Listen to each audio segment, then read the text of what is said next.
Fresnick Museum is not one of the world's great art collections, but it is surely one of the most eclectic, by which I mean the rich man who left it and his house to the city was extremely choosy about what he liked or disliked. It contains a wide-ranging potpourri of special and disparate gems, from a Rubens to a Paul Klee, from ancient Byzantine through the most literal of English 19th century painting, to the Impressionists, the Cubists, and even a smattering of pop art. And, most important to us, the only museum in the world in which hangs a W.H. Haskell, and thereby hangs our tale. Are you worrying about that picture again, Charlie? Darn thing haunts me. You know what I mean? Why don't they hang it in a better light? It's just the right light for a chiaroscuro, Charlie. Yeah, what? Italian word. Oh, here we go again. Just because your father was born in Florence, that makes you the big art expert. Whatever you said. Well, what's the word in plain English?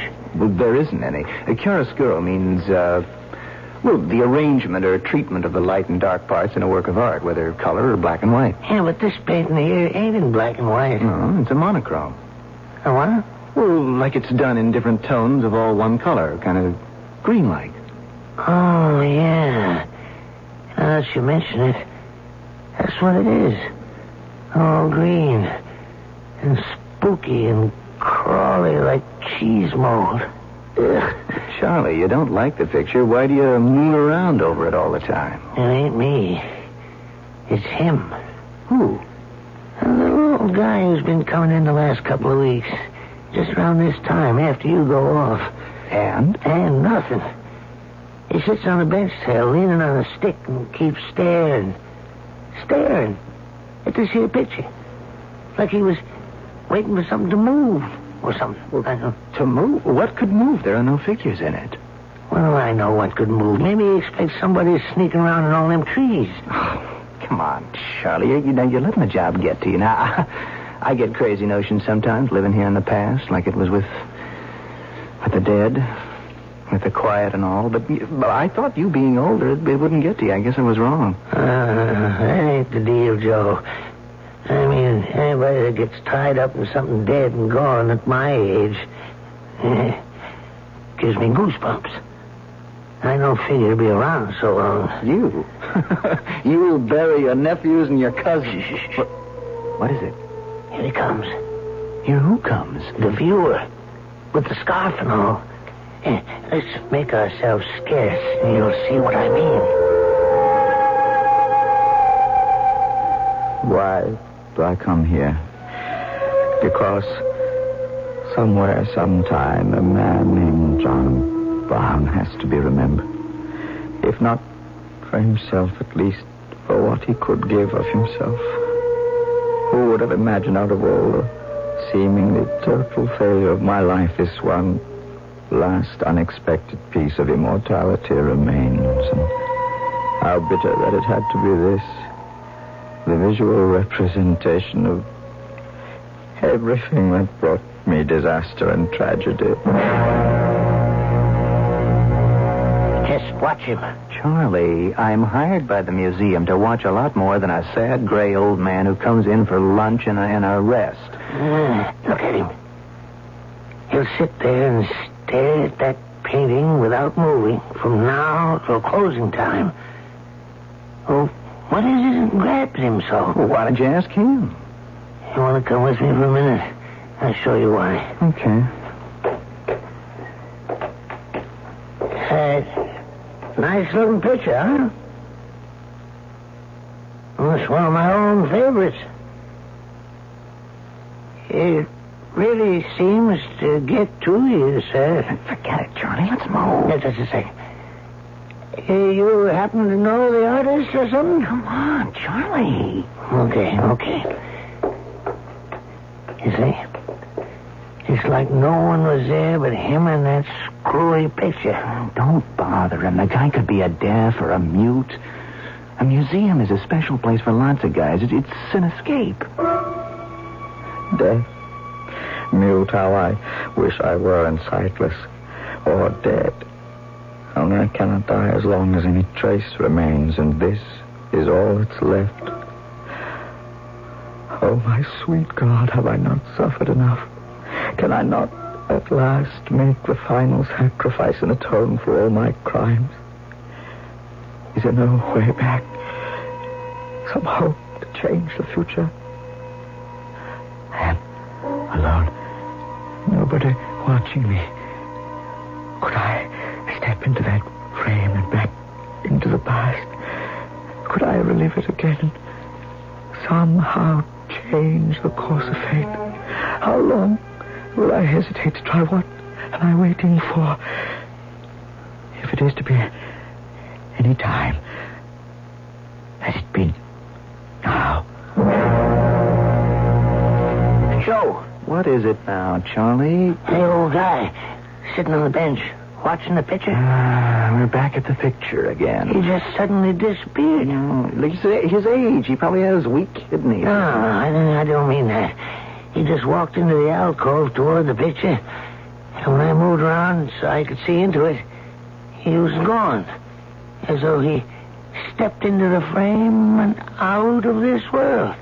Hey, look, Charlie, are you all right? Oh, I'm all right, yeah. I know what I'm talking about. Now, come here. Look, Charlie, Don't argue. Come here.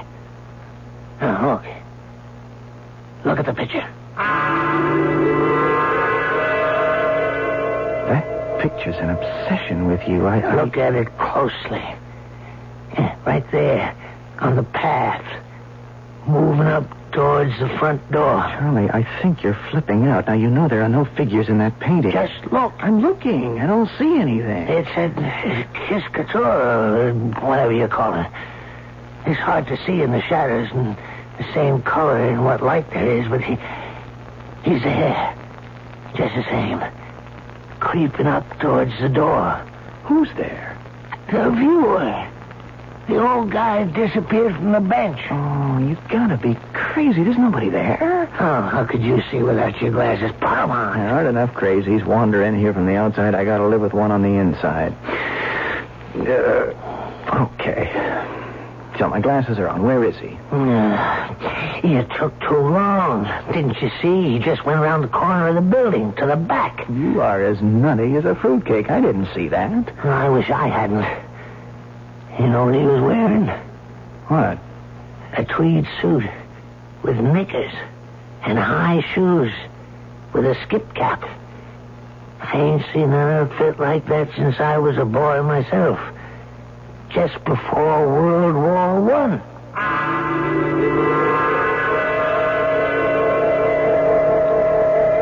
The Braxton house. That damn Braxton house. From the beginning, it both lured me and repelled me. Just the house itself. Long before I'd met and fallen in love with Polly and learned to hate Gilbert Fairley, the smooth, suave guardian her father appointed when he died. Gilbert Fairley. Surely one of the most ironic names for a man who was driven to win, but happiest when he could do it by cheating or hurting or destroying the loser. That summer of 1917, sneaking around the corner of that bewitching and lonesome house, I was bound and determined he wouldn't get away with it with me.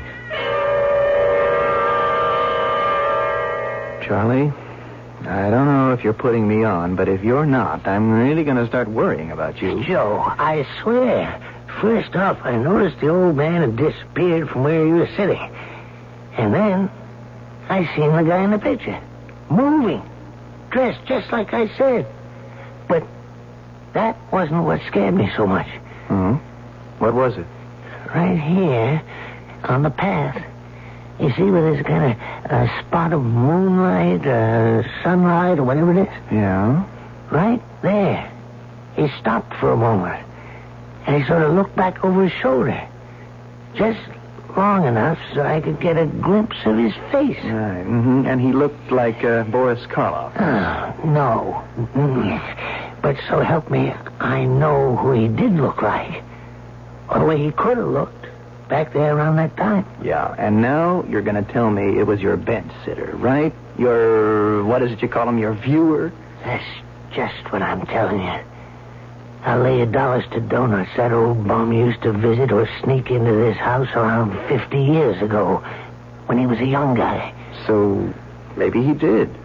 But what's it to you? What do you care? I don't know. I just sure give a hell of a lot to know what went on in that house that was strong enough to call a man back from today to walk through that frame to yesterday.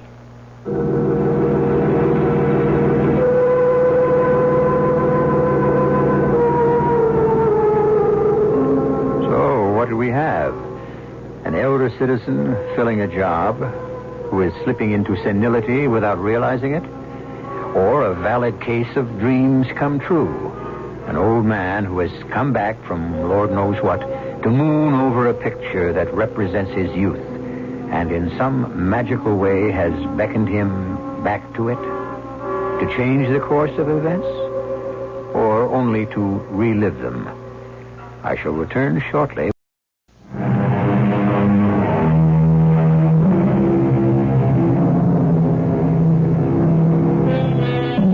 It is the year 1917. America was racked with the agonizing debate over whether or not America should enter the Great War, which was raging in Europe. But somehow, individuals continued to be as absorbed as ever in their own personal problems. For example, a young man with the undistinguished name of John Brown, an artist with limited prospects and even more limited funds, fell helplessly in love with a young heiress named Polly Braxton, and she with him. I mention this only because if, I repeat, it were possible for someone to step back through a picture frame into the past, and that man happened to be John Brown, this is where he would have found himself. It was a long wait, as always, for Polly in the gazebo. But at last she came quickly and silently to my arms and back to my waiting heart. Oh, John, darling, forgive me for being so late.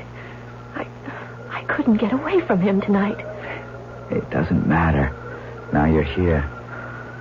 I love you, Polly. And I love you. I don't understand why he's so dead set against you, knowing it's what I want. I'm an artist, which automatically means I have nothing. How could I support you? Who cares about money? I have plenty for both of us. Not till you're 21. Oh, I couldn't live off you anyway, Polly. Only till you're a successful artist and everyone realizes how wonderful you are. Well, I'll tell you something. I don't say I'm going to be famous, but I think I found a sponsor. Who? Mrs. Chelton Fresnick. That ancient old grass widow? Oh, grass she might be. Ancient she isn't exactly. Why, Johnny Brown, I'm surprised at you, scarcely 22. She must be all of 30 and beyond. And everyone knows her husband was old enough to be her father or more when they married. All things considered, he ought to have been your guardian instead of... Instead of me, Mr. Brown. Mr. Fairley. Gilbert, I didn't see you approaching. I made no effort to conceal my approach. I'm even carrying a torch, as you can see. I was not aware you had an appointment with Mr. Brown tonight. A clandestine appointment. I need no protection against Johnny. I hope you never have cause to regret those words. I intend to do all in my power to make sure you don't. Now, just a moment, Mr. Fairley. I will ask you not to meddle in family matters, Mr. Brown. I'll talk to you in a moment. Polly, take this torch. Mind your way along the path. I'm not leaving. You will do as I tell you, or I swear by heaven I will lock you in your room till your 21st birthday. The torch. It will light you back to the house. Do as he says. You're sure you want me to leave? Trust me, darling. I do. Good night. You are never going to see my ward again. I'm warning you, John Brown. I'm carrying a gun at this moment and consider you a trespasser. This time I'll let you go. But if you ever show up at Braxton House again, I will shoot you on sight. I may show up with a gun myself. You won't get very far.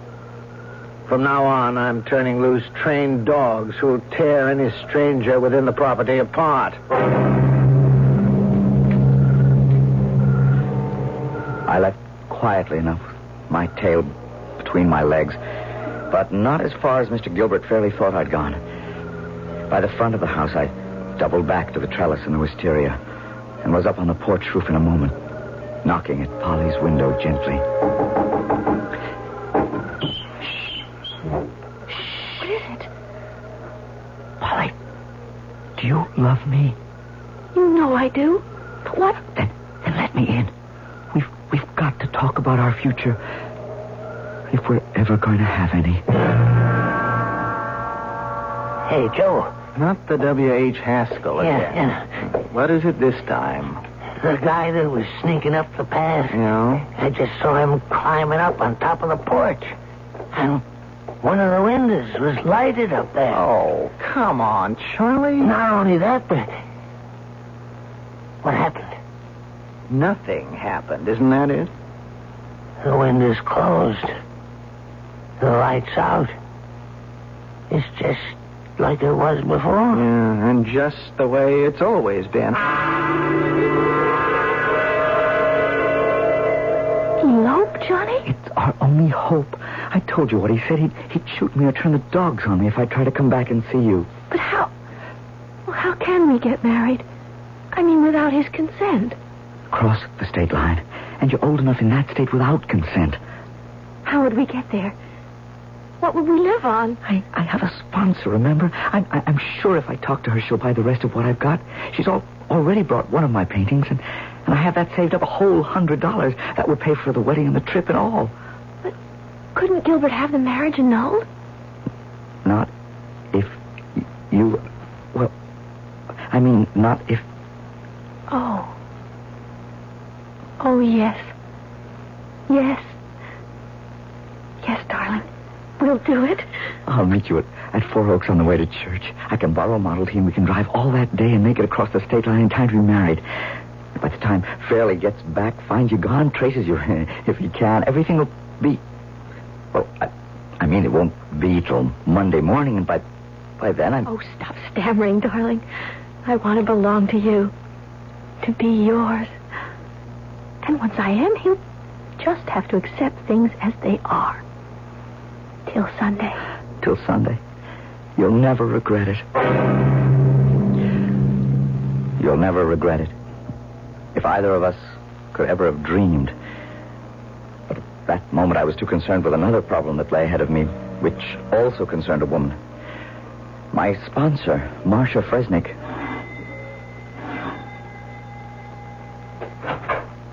Why, Johnny Brown. Who would have expected you this late?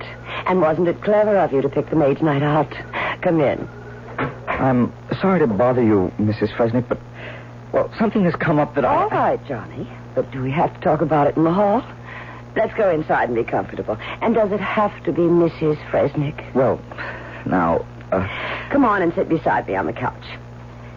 Now, let's get that unhappy frown off our handsome face and tell Mama what the trouble is. Well, you kind of like the sort of thing I do, don't you?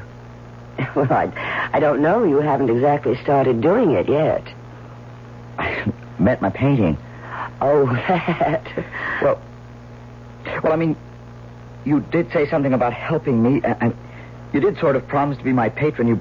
You bought one picture from me. Yes, I did. And let's be fair to Chilton. He recognized your talent. For painting, that is. He thought you had quite a future. But you don't? Well, I'm temporarily interested in the present. Well, so am I. Oh, I'm delighted to hear it. Do you want to tell me why? Marcia. How'd you like to have all of me?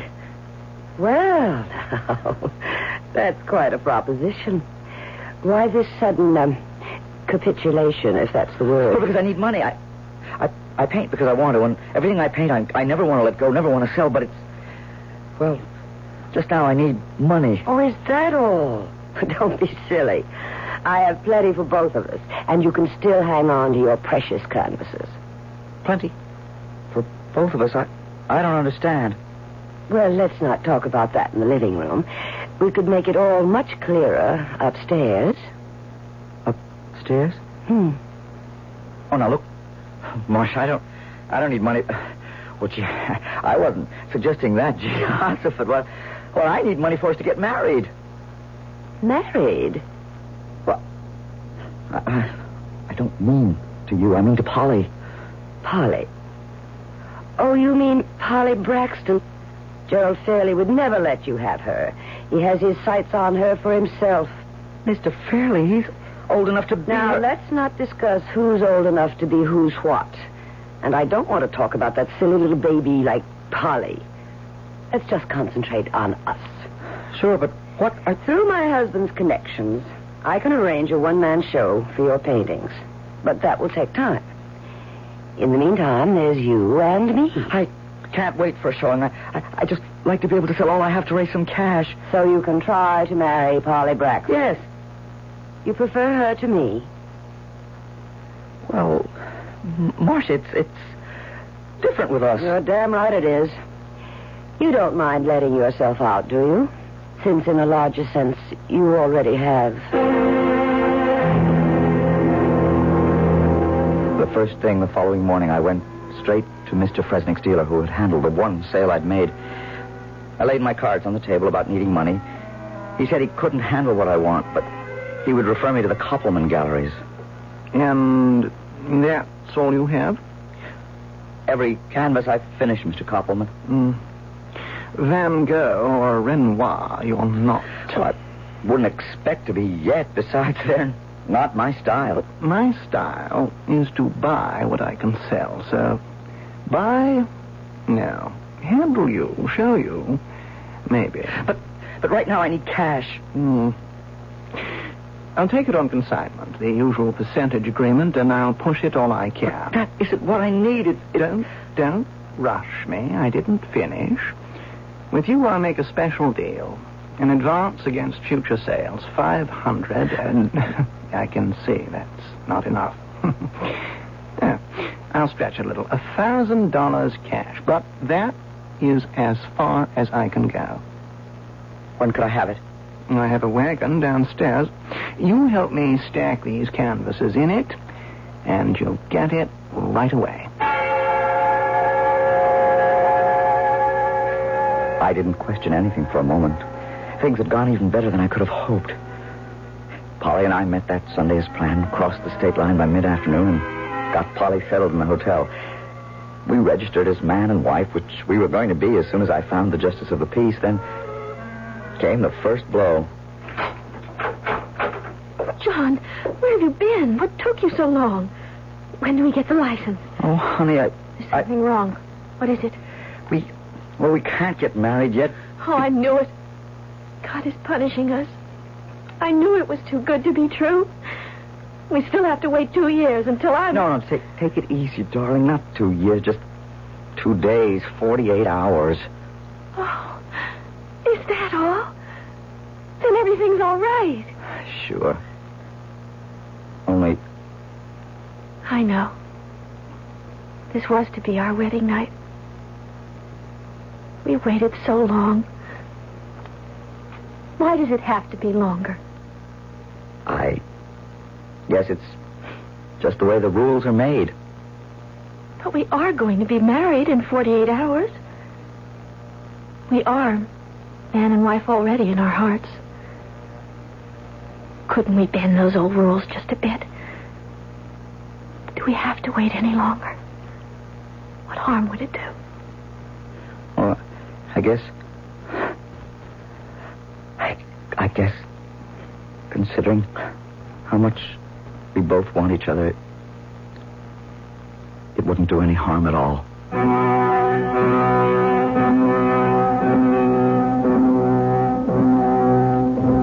I make no moral judgments. I only comment that twice recently, John Brown has made compromises with the two most important things in his life, his art and his love.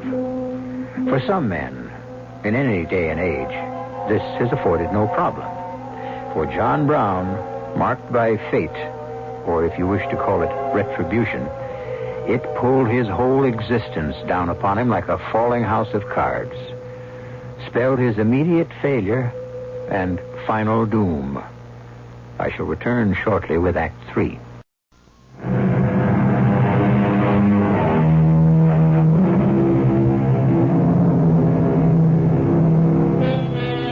That morning, Polly and John woke up together. Man and wife, in every sense but the piece of paper that would make it legal. Two things happened that affected their future. The United States declared war on Germany, and Gilbert Fairley, not entirely by accident, discovered where his missing ward had disappeared to. Both of these events set a series of actions in motion which are to bring us back full circle through 50 years to the Fresnick Museum and the haunted painting. But let us leave the future for the future and stay for the present with the past. Are you awake, John? Yes, Polly. For a long time, I didn't want to wake you. Oh, good morning, Mr. Brown. Good morning, Mrs. Brown. Husband?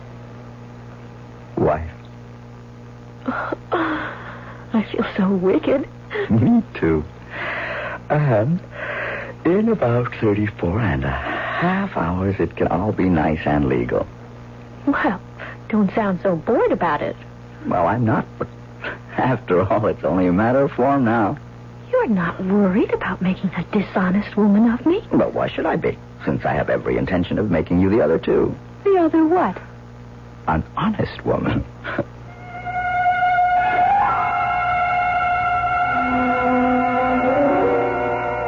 We didn't know how short our happiness was to be.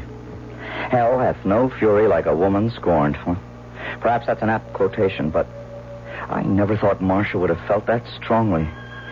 But I guess she did. I'm sorry if I'm late for lunch, Marcia. So am I. But then that's a habit of yours. Don't be cross. I am going to be very cross with you for many reasons. You intend to marry Polly Braxton. Of course. If I don't before she's 21, she could bounce me out, and quite possibly will. Where is Polly now? Darned if I know. That's why I was late for our meeting. Do you have any idea? I might. Well, it's damned important to me. Really? Why? Well, you know why. I'm not in the best of shape should my guardianship be examined now, but within a couple of years, with Polly as my wife, I need have no worries. Well, I have a piece of information that's worth your whole empire. What do I get in exchange? What do you want? A continuance of our present relationship. Nobody pleases me quite like you. Granted. Your little pigeon has flown the coop to get married. You have about, let's see, a little over 24 hours to stop it. Would you like to know where to find her?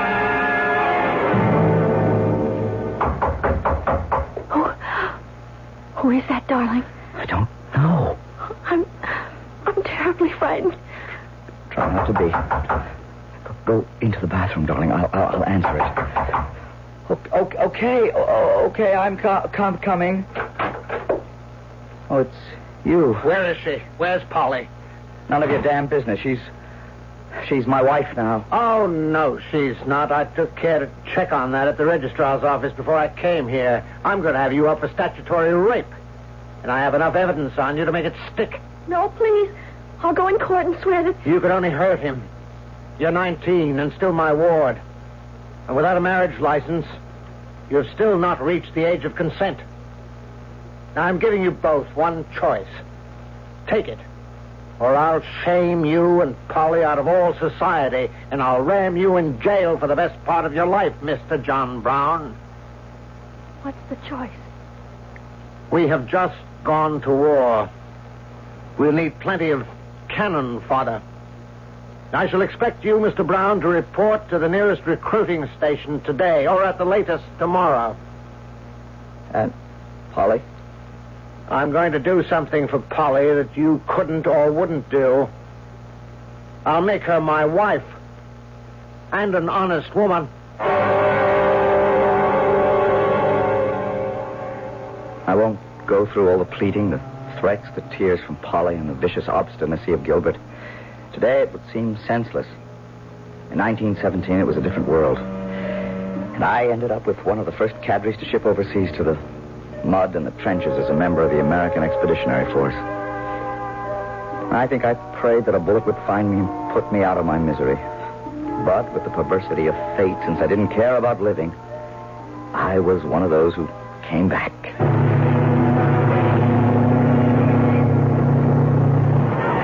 As our troop ship docked, it was delirium. Everyone in transports of happiness. There was none for me. Of all the letters I'd ever written, I'd never had one reply from Polly. I was surprised when Marcia met me at the dock. Surprised that she was there, but surprised more than anything at how she had aged. So good to see you home, Johnny-O. Well, I should be glad to be back, or at least grateful. Where's Polly? Well, as soon as you can break free, why don't we go somewhere and talk?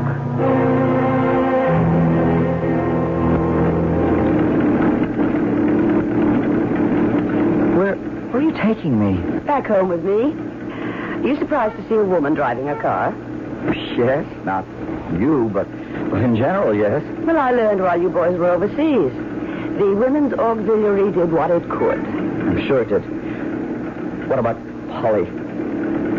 Well, she married Gilbert, you know. From all my unanswered letters, I could have guessed. Right after I left? Oh, no. She waited as long as she could, but... You say your letters were unanswered? That's right. Dear Lord, it's worse than I thought. What does that mean? Well, I guess she could never have received them, John. I don't think she would have married Gilbert if she had. I mean, if you told her that you still loved her. I did. Oh, what's the difference now? I don't suppose anything's happened to my paintings. I mean, anything of interest, I mean. No. Did you do anything over there? You mean painting? Oh, good Lord, no. I hope you will again. Your painting of the old Braxton house is still in my ex-husband's collection. The others? Well, you'd have to ask Gilbert about those. Gilbert? It was a condition Polly made before she'd marry him. They were bought from a dealer named Koppelman and put in her name. You have quite a sum waiting for you in the bank, Johnny. I don't want it. I'd rather have my pictures. Well, they are yours now to claim. What do you mean? She left them to you in her will when she... What? When she what, Marcia? Is Polly dead? Yes, Johnny. Polly is dead. How? How? She was going to have a child, but she... Go on. She committed suicide. Hanged herself before the child was born. Why?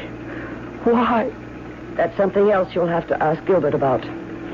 He said, and he had a telegram to prove it, that you had been killed in action. We all thought you were dead. And suddenly it was all crystal clear. That cold fish carrying through his plots at no matter what cost. The child, mine and Polly's, not his. The intercepted letters broke her, thinking I no longer cared for her. And then, with that false telegram, the last frail hope crushed. And her ghastly escape from his cruelties and demands, taking our child with her. And so, half insane with rage, I went to Braxton House for the last time to face the man I felt could shame the devil. I heard you were back in the States, John Brown. I've been rather expecting you to turn up here. Aren't you afraid? Of what? That you tear me limb from limb? I prepared for that. A German Luger. Yes. I purchased it from one of our brave Yankee Doodle boys like you. You are a fool. I'm not afraid to die. My dear Johnny, I have no intention of shooting you. I have better ways of bleeding you slowly to death, making you writhe helplessly as I have this past year.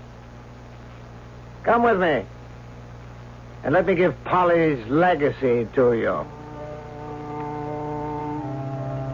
I followed him from the hall up the stairs to an unused room. We entered, and I looked about the room in blank horror and blinding anger. Every canvas, save one that I had ever painted, blotted and drenched with bright red paint and ripped to tatters by knife slashes in their frames. The rest of your children. You must be mad.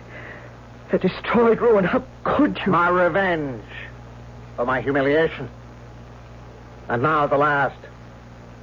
I saved this one letter that I intercepted for you. Read it.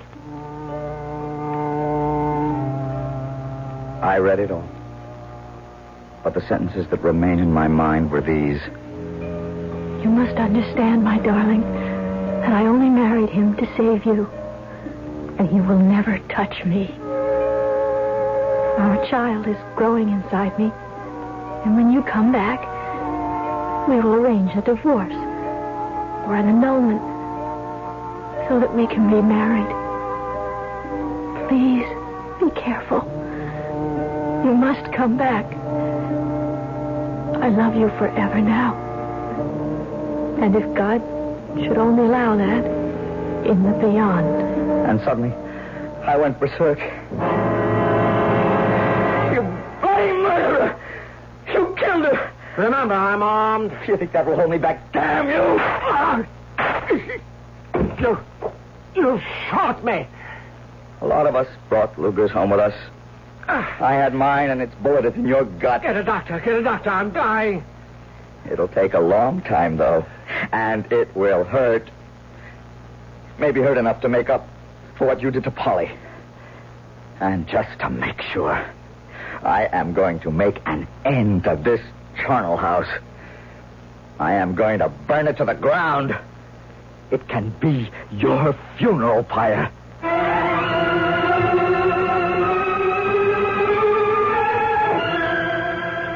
The police found me at Marcia's. I was arrested, tried, and convicted of arson and murder, and committed to an insane asylum for life, where I stayed until I escaped 1 week ago.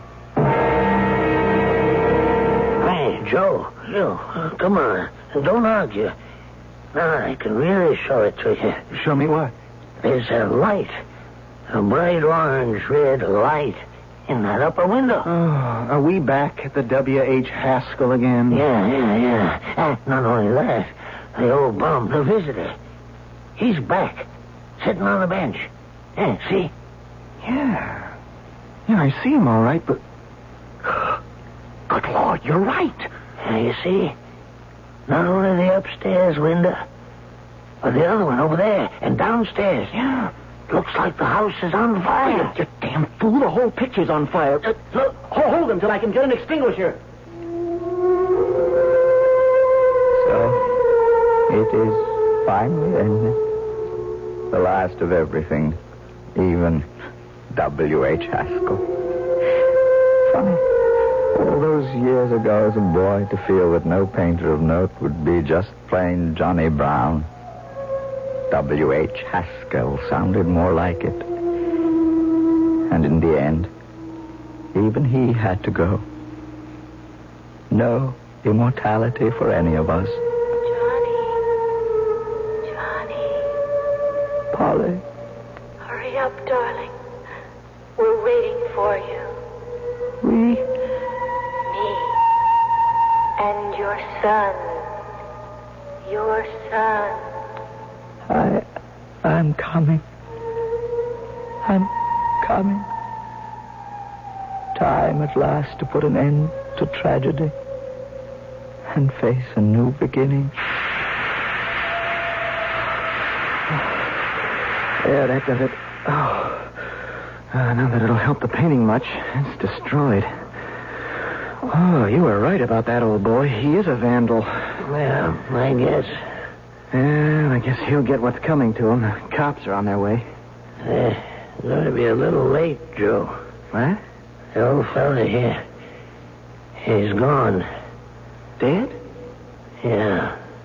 Huh. I wonder what he had against that picture. I guess maybe we'll never know. You know something, Joe? I don't think I ever want to.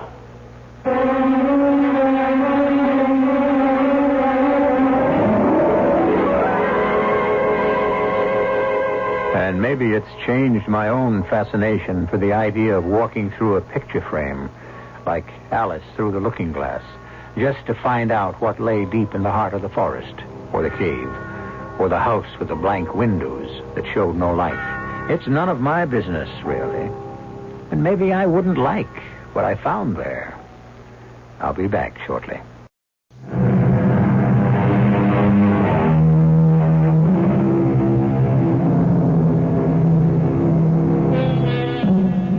If any of you should come across a painting by W.H. Haskell, grab it for what you can, if it can be authenticated.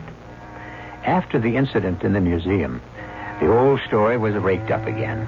And regardless of what artistic ability Joe Brown had, anything from his hand is, if not priceless, at least tremendously price-worthy. In his own strange way, he did achieve a sort of immortality. Our cast included Michael Wager, Robert Dryden, Joan Lovejoy, Jada Rowland, and Russell Horton. The entire production was under the direction of Himan Brown. And now, a preview of our next tale. You killed a cab driver named Joe Paulson. What are you saying? Why would I kill him? You took his cash plus the ring. How did I kill him? With a gun. That's impossible. You know me, Lieutenant Davis. I never worked with a gun. Until now. I don't even have a gun. Oh, yes, you do, Eddie. We found it in your apartment. A gun? But how... A 32. The gun that killed Paulson. But I don't remember. If you killed him when you were high, would you remember? Well, no. Well, that's it, Eddie. You got the ring and the gun. Now, do you want to make a statement? I don't remember killing him, Lieutenant, but... if you've got all this evidence, I guess I did. Radio Mystery Theater was sponsored in part by Buick Motor Division and Sign-Off, the sinus medicines. This is E.G. Marshall inviting you to return to our Mystery Theater for another adventure in the macabre. Until next time, pleasant dreams.